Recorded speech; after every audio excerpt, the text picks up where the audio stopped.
An article that I read stated that the SEC, which is described as the New York Stock Exchange's top cop, has recently been trying to remove penny stocks that they claim to be speculative off of the stock exchange for average investors, like average everyday investors who don't really have much money to put into investing but can invest a little bit.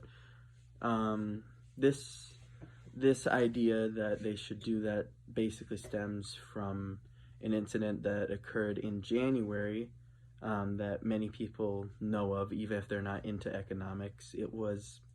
the sudden rise of the GameStop stock, where it was a never before seen in the stock market event,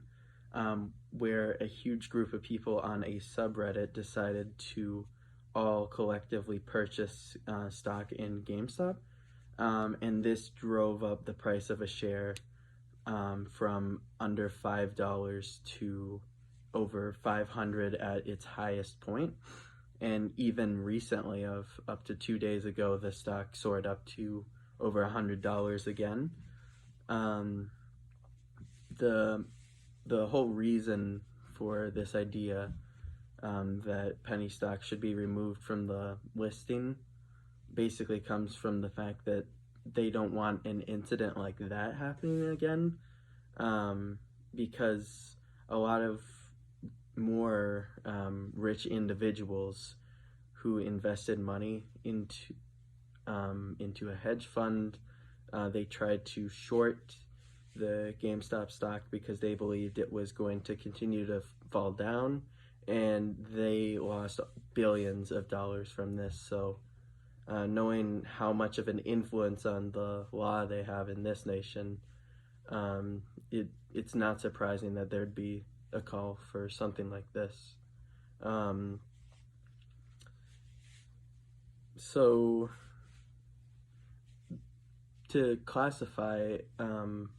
more specifically a penny stock that they're trying to remove, it would just simply be a stock that is under $5,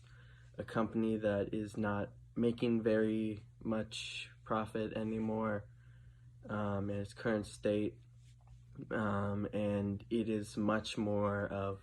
a gamble to be investing in that stock, I would say. And they're trying to claim that this is for the safety of even the average investor, because even average investors lost out on a lot of money in this incident.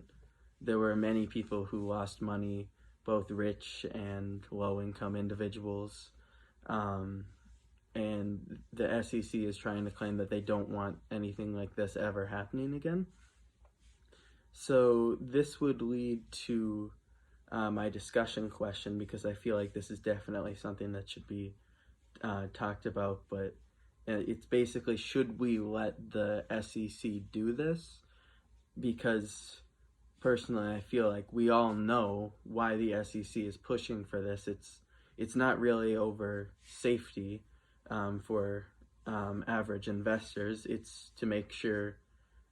billionaires don't lose out on their precious hedge funds.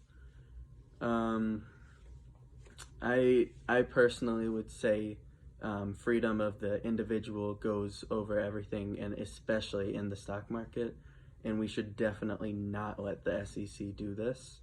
Although I would be fine to hear other methods of how we can be safer in preventing something like this happening again, just by making sure people before investing know the risks of investing in something like this and know that they could lose everything that they put in. But at the same time, I don't really feel like we should let a small amount of individuals control the entire stock market.